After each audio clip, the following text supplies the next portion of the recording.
அனைவருக்கும் இனிய மாலை வணக்கம். ஒலிம்பியா ஐஏஎஸ் அகாடமி சார்பாக தினசரி இலவச மாதிரி தேர்வுகள் வழங்கப்பட்டு வருகிறது. இந்த தினசரி இலவச மாதிரி தேர்வுகளை இன்றைய வீடியோவில் பார்த்தீங்கன்னா பாலிட்டி மாடல் எக்ஸாம் 3ல் இருக்கக்கூடிய 30 கேள்விக்கான விடை குறிப்புகளாக தான் நாம் இந்த காணொலியில் பார்க்க இருக்கிறோங்க. நிச்சயமாக அப்கமிங்காக வரக்கூடிய group 1, group 2, 2A and group 4 தேர்வுக்கு நம்மளுடைய தினசரி மாதிரி தேர்வு மிக சிறந்த முறையில் பயனளிக்கும். அதே போல் நிறைய கேள்விகள் ரிப்பீட் ஆகிறதுக்கான அதிகபட்சமான வாய்ப்புகள் இருக்குது. முதல் முறையாக நம்ம சேனலை பார்க்குறவங்க மறக்காமல் சப்ஸ்கிரைப் பண்ணிட்டு அண்ட் பெல் சிம்பில் கிளிக் பண்ணிவிடுங்க. நீங்கள் பெல் சிம்பில் கிளிக் பண்ணால் தான் நாங்கள் தொடர்ந்து அப்லோட் பண்ணுற வீடியோஸ் உங்களுக்கு நோட்டிஃபிகேஷன் வரும். அதே போல் இந்த வீடியோக்கான கொஸ்டின் பேப்பர் PDF லிங்க் டிஸ்கிரிப்ஷனில் தரப்பட்டுள்ளது. தேவையானவங்க டவுன்லோட் பண்ணி டெஸ்ட் ரைட் பண்ணி பார்த்துக்காங்க. நிச்சயமாக நம்மளுடைய மதிப்பெண்ணை உயர்த்துவதற்கு மிக மிக முக்கியமானது, அவசியமானது, கட்டாயம் எழுதி பார்க்க வேண்டியது மாதிரி தேர்வுகள். அதிலும் குறிப்பாக தினசரியாக நம்மளுடைய மாதிரி தேர்வுகள் எழுதி பார்க்கும்போது நம்முடைய குறைகள், நம்மளுடைய மிஸ்டேக்ஸ், நம்மளுடைய கேர்லெஸ் மிஸ்டேக் எல்லாமே ஸ்டெப் பை ஸ்டெப்பாக ரெக்டிஃபை ஆகிட்டே இருக்கும். அப்போ ரெக்டிஃபை ஆகும்போது மெயின் எக்ஸாம் நம்ம அட்டன் பண்ணும்போது எந்த விதமான பதட்டமும் பயமும் இல்லாமல் நம்மளுடைய தேர்வை அணுகுவதற்கு இந்த இலவச தினசரி மாதிரி தேர்வுகள் பயனுள்ளதாக இருக்கும். இந்த தினசரி இலவச மாதிரி தேர்வை பற்றி உங்களுடைய கருத்துக்களை மறக்காமல் பதிவு செய்யுமாறு கேட்டுக்கொள்ளப்படுகிறது. முதல் கேள்வி, இந்திய பாராளுமன்றம் செயலாட்சி அலுவலர் மீது தனது நிதி சார்ந்த கட்டுப்பாட்டை செலுத்தும் இவர் வழியே ஆகும். ஸோ இந்திய பாராளுமன்றத்தில் செயலாட்சி அலுவலர் மீது தனது நிதி சார்ந்த கட்டுப்பாட்டை யார் வழியாக செலுத்த முடியும்னு கேட்டிருக்காங்க. இந்திய தலைமை கணக்கு மற்றும் தணிக்கை அலுவலர், CAGன்னு சொல்லலாம், கம்ப்ட்ரோலர் ஆடிட் ஜெனரல். ஸோ இந்த 30 கேள்வியுமே ஆல்ரெடி TNPSC தேர்வில் கேட்கப்பட்ட பாலிட்டி கொஸ்டின்ஸ் தான் நம்ம பார்க்குறோங்க. ஏற்கனவே பாலிட்டியில் 2 வீடியோ பார்த்துருப்பேங்க, இது 3வது வீடியோ. கேள்வி 2, இந்திய தலைமை தணிக்கையாளரை எந்த விதியின்படி குடியரசுத் தலைவர் நியமனம் செய்கிறார்?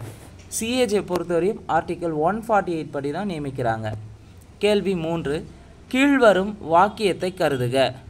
1, உறுப்பு 308 முதல் 314 வரையிலான அரசமைப்பு சட்டம் அகில இந்திய பணிகள் பற்றி கூறுகிறது. 2, உறுப்பு 308 முற்றிலும் ஜம்மு காஷ்மீர் விவகாரங்களுக்கானது. 3, பாராளுமன்றம் அகில இந்திய பணிகள் சட்டத்தை 1952ஆம் ஆண்டு இயற்றியது.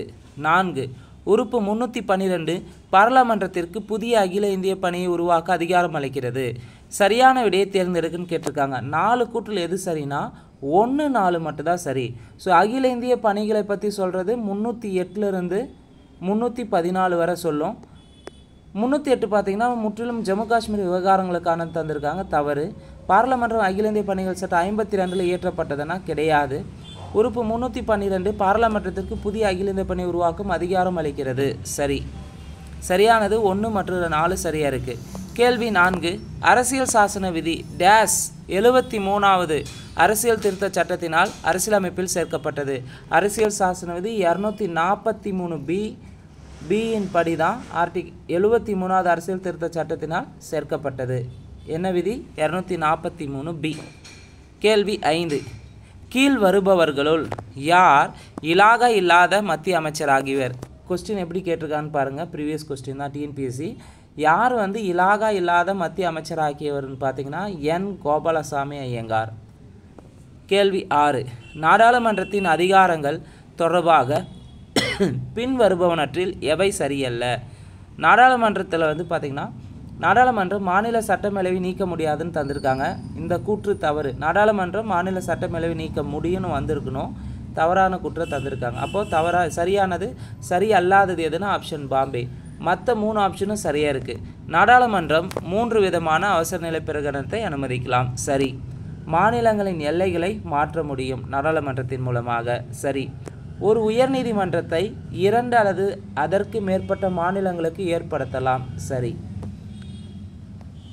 கேள்வி 7, ஜல்லிக்கட்டு ஏறு தழுவுதல் விளையாட்டு என்ற தமிழரின் கலாச்சார மற்றும் பண்பாடு இந்திய அரசமைப்பின் டேஸ் விதியின்படி பாதுகாப்பு அளிக்கப்பட்டுள்ளது. ஸோ ஜல்லிக்கட்டு போராட்டம் நடைபெற்ற சமயத்தில் இந்த கொஸ்டின் கேட்டிருந்தாங்க, அப்போ நடந்த எக்ஸாமில். ஸோ ஜல்லிக்கட்டு ஏறு தழுவுதல் விளையாட்டு என்ற தமிழரின் கலாச்சாரம் மற்றும் பண்பாடு இந்திய அரசமைப்பின் டேஸ் விதியின்படி பாதுகாப்பு அளிக்கப்பட்டுள்ளது. ஸோ எந்த விதினா 29ல் 1.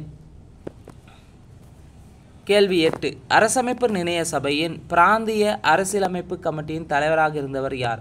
பிராந்திய அரசியலமைப்பு கமிட்டியின் தலைவர் யார்னா சர்தார் வல்லபாய் பட்டேல். கேள்வி 9. கீழ்கண்டவற்றில் எவர் வரைவு குழுவில் உறுப்பினராக இடம்பெறவில்லை?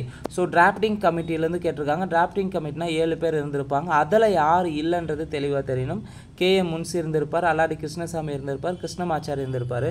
ஆனால் பட்டாபி சித்தராமையா இருந்தார்னா கிடையாது. அப்போ இல்லாதவர் ஆப்ஷன் சி. கேள்வி 10. 2 கூற்றில் எது சரியானு கேட்டிருக்காங்க. 1. அரசியலமைப்பு சட்டம் என்பது சட்டமன்றங்களால் உருவாக்கப்படுவதல்ல, மாறாக மன்றங்களுக்கான ஆதார மூலம் ஆகும். சரி. வரன்முறைப்படுத்தப்பட்ட அரசாங்கம் என்பதன் மீதான நம்பிக்கை அரசியலமைப்பு சட்டத்திலிருந்து முகிழ்ந்தெழுக்கிறது. மேற்கண்ட கூற்றில் எது சரினா 2 கூற்றுமே சரிங்க. கேள்வி 11. 1986ஆம் ஆண்டில் மக்களாட்சி மற்றும் மேம்பாட்டிற்காக பஞ்சாயத்து நிறுவனங்களை புத்துயிர்ப்பிக்க அமைக்கப்பட்ட குழு எது? ஸோ 1986 அமைக்கப்பட்ட குழு எதுன்னு பார்த்தீங்கன்னா எல்எம் சிங்வி குழு தான். இது மக்களாட்சி மற்றும் மேம்பாட்டிற்காக பஞ்சாயத்து நிறுவனங்களை புத்துயிர்ப்பதற்காக அமைக்கப்பட்ட குழு. கேள்வி 12. அரசியலமைப்பு முகப்புரையில் குறிப்பிடப்பட்டுள்ள கொள்கைகளின் சரியான வரிசை. அரசியலமைப்பின் முகப்புரைன்னு பார்த்தீங்கன்னா இறையாண்மை, சமதர்மம், சமய சார்பற்ற மக்களாட்சி குடியரசாக திகழ்கிறது. இந்தியா என்பது இறையாண்மை, சமதர்மம், சமய சார்பற்ற மக்களாட்சி குடியரசாக விளங்குகிறது. சரியான வரிசை ஆப்ஷன் ஏ தான் சரியாக இருக்குது. கேள்வி 13. பொறுத்துக. முதல் பட்டியலை பொறுத்தவரையும் மாநிலங்கள் மற்றும் யூனியன் பிரதேசம் பெயர்கள் இடம்பெற்றிருக்கும். 11வது பட்டியல் வந்து பார்த்திங்கன்னா பஞ்சாயத்தை பற்றி குறிப்பிடும். 7வது பட்டியல் மத்திய மற்றும் மாநிலங்களுக்கு அதிகார பகிர்வை பற்றி குறிப்பிடும். 8வது பட்டியல் மொழிகளை பற்றி குறிப்பிடுகிறது. ஸோ அட்டவணை வந்து பார்த்திங்கன்னா 12 அட்டவணைகள் அந்த அட்டவணையிலேருந்து கேட்டிருக்காங்க. தெளிவாக படித்து வச்சுக்காங்க. சரியானோடைய ஆப்ஷன் சி. கேள்வி 14. கீழ்கண்ட கூற்றுகளை கருதுக. அதில் உள்ள தவறான கூற்றை கண்டறிக. நடப்பு செய்திகளில் வந்த இந்திய தண்டனை சட்டம் 377 பற்றிய நிகழ்வானது LGBTQ லெஸ்பியன், கே அப்படின்னு வரக்கூடியது, டிரான்ஸ்ஜெண்டர். ஸோ இதெல்லாம் வந்து பார்த்திங்கன்னா உரிமையிலும் தொடர்புடையதுன்னு ஆகும். அப்போ இந்திய தண்டனை சட்டம் 377 பற்றிய நிகழ்வானது LGBTQட உரிமைகளோடு தொடர்புடையது. சரி. ஜோசப் சாயின் வெர்சஸ் இந்திய ஒன்றியம் என்ற வழக்கு இந்திய தண்டனை சட்டம் 497 தொடர்புடையது ஆகும். சரி. ஜோசப் சாயின் வெர்சஸ் இந்திய ஒன்றியம் என்ற வழக்கு இந்திய தண்டனை சட்டம் 497 தொடர்புடையது. இந்திய இளம் வழக்கறிஞர்கள் வெர்சஸ் கேரள அரசு என்ற வழக்கு பெண்கள் உரிமையோடு தொடர்புடையது. இந்திய இளம் வழக்கறிஞர்கள் எதிர் கேரள அரசு என்ற வழக்கு பெண்கள் உரிமையோடு தொடர்புடையது. சரி. யஸ்வந்த் எதிர் மகாராஷ்டிரா என்ற வழக்கு கல்வி உரிமை சட்டத்தோடு தொடர்புடையதா? கிடையாது. அப்போ இங்கே கேள்வி என்னென்னா பின்வரும் கூற்றில் எது தவறுன்னு கேட்டிருக்காங்க. 4 மட்டும் தவறு. கேள்வி 15. கீழ் வருபவனற்றுள் எது சட்டத்தின் ஆட்சி கிடையாது? ஸோ இயற்கை நீதி, நியாயமான செயல்பாடு, சமமாக நடத்தப்படும் சூழல் அனைவரையும், இது எல்லாமே சட்டத்தின் ஆட்சியாக இருக்கும். நீதி சமத்துவம் என்பது சட்டத்தின் ஆட்சியில் வராது. அப்போ தவறானது ஆப்ஷன் டெல்லி. கேள்வி 16. நீதித்துறையானது நிர்வாகத்துறையிடமிருந்து எந்த கீழ்கண்ட சட்ட உறுப்பு மூலம் பிரிக்கப்பட்டது? நீதித்துறையை நிர்வாகத்துறையிலிருந்து பிரித்தது வந்து எந்த ஆர்டிக்கல்னா ஆர்டிக்கல் 50. கேள்வி 17. இந்திய அரசாங்கம் குடிமக்கள் உரிமை அதாவது பாண்டிச்சேரி ஆணையை வெளியிட்ட ஆண்டு. பாண்டிச்சேரி இந்தியாவுடன் இணைந்தது எந்த ஆணைன்னு பார்த்தீங்கன்னா 1962. 1962 தான் பாண்டிச்சேரி இந்தியாவுடன் இணைக்கப்பட்டது. கேள்வி 18. செயலோக்கம் கொண்ட நீதி வழங்கல் என்பதன் உள்ளடக்கம் விரைவாக நீதி வழங்குவது. கேள்வி 19. பல்வந்த்ராய் மேத்தா குழுவின் அறிக்கையில் பரிந்துரைக்கப்பட்டது. பல்வந்த்ராய் மேத்தா குழுனாவே 3 அடுக்கு பஞ்சாயத்து முறையை கொடுத்திருக்கும். அதே அசோக் மேத்தா குழு வந்து 2 அடுக்கு பஞ்சாயத்து ராஜை சொல்லியிருப்பாங்க. இங்கே பல்வந்த்ராய் மேத்தா குழுவில் அறிக்கையில் பரிந்துரைக்கப்பட்டது 3 அடுக்கு முறை. கேள்வி 20. நாடாளுமன்றத்தில் முதல் முறையாக நம்பிக்கையில்லா தீர்மானம் கொண்டு வந்தபோது பிரதம அமைச்சராக இருந்தவர் யார்? முதல் முறையாக நம்பிக்கையில்லா தீர்மானம் கொண்டு வந்தபோது பிரதம அமைச்சராக இருந்தவர் ஜவஹர்லால் நேரு. கேள்வி 21. அரசியலமைப்பு சட்ட சரத்து 344 கீழ் உருவாக்கப்பட்ட ஆட்சி மொழி ஆணையத்தின் பணி கீழ்கண்டவற்றுள் எதுன்னு கேட்டிருக்காங்க. இது இந்திய ஒன்றியத்தின் ஆட்சி மொழியாக இந்தியை படிப்படியாக அமல்படுத்துவது. ஆர்டிகல் 344 சொல்லுது. சரி. இந்திய ஒன்றியத்தின் ஆட்சி மொழியாக ஆங்கிலத்தை பயன்படுத்தி குறைத்து கொள்வது. சரி. அப்போது சரியான வாக்கியம் எதுனா 1, 2 சரி. கேள்வி 22. எந்த அரசியலமைப்பு திருத்தச் சட்டத்தின் கீழ் இந்திய அரசியலமைப்பு சாசனத்தில் சோசலிசம் மற்றும் மதச்சார்பற்ற என்ற வார்த்தைகள் சேர்க்கப்பட்டன? 42வது சட்ட திருத்தம் 1976 அடிப்படையில் தான் சேர்த்திருப்பாங்க. கேள்வி 23. இந்தியாவில் செம்மொழியாக அறிவிக்கப்பட்ட முதல் மொழி தமிழ் மொழி 2004 அறிவிச்சிருப்பாங்க. இந்த செம்மொழிகள் வந்து பார்த்திங்கன்னா இப்போ புதிதாகவும் 5 மொழிகள் ஆட் ஆகிருக்கும். ஸோ என்னன்றதை இப்போ கமெண்ட் பாக்ஸில் மறக்காமல் கமெண்ட் பண்ணுங்கள், தெளிவாக படித்து வச்சுக்கோங்க. கேள்வி 24. மாநிலங்கள் அமைப்பு ஆணையத்தில் இடம்பெற்ற குழு எது? மாநிலங்கள் அமைப்பு ஆணையத்தில் இடம்பெற்ற குழு பசல் அலி குழு, பணிக்கர் குழு, குன்ஸ்ரு குழு. மாநிலங்கள் அமைப்பு ஆணையத்தில் இடம்பெற்ற குழு பசல் அலி, பணிக்கர், குன்ஸ்ரு. கேள்வி 25.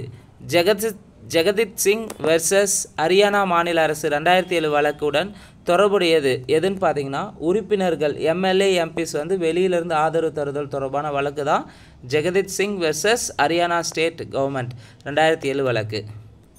கேள்வி 26. பஞ்சாயத்து ராஜ் அமைப்பினுடைய கீழ்நிலை எது? பஞ்சாயத்து ராஜ் அமைப்பின் கீழ்நிலை எதுன்னு பார்த்தீங்கன்னா கிராம சபை தாங்க. கேள்வி 27. உள்ளாட்சி தேர்தலில் பெண்களுக்கான இடஒதுக்கீடு என்பது இந்திய அளவில் 33% இருக்குது, தமிழ்நாட்டு அளவில் 50% இருக்குது. கேள்வி 28. அரசியலமைப்பில் எந்த பகுதி அடிப்படை கடமைகள் பற்றி கூறுகிறது?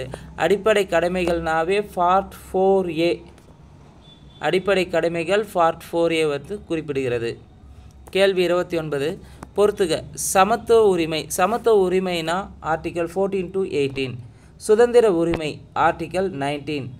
மத சுதந்திர உரிமை ஆர்டிகல் 25. அரசியலமைப்பு உரிமை ஆர்டிகல் 32. சரியான விடை ஆப்ஷன் சி 1, 4, 2, 3. கேள்வி 30.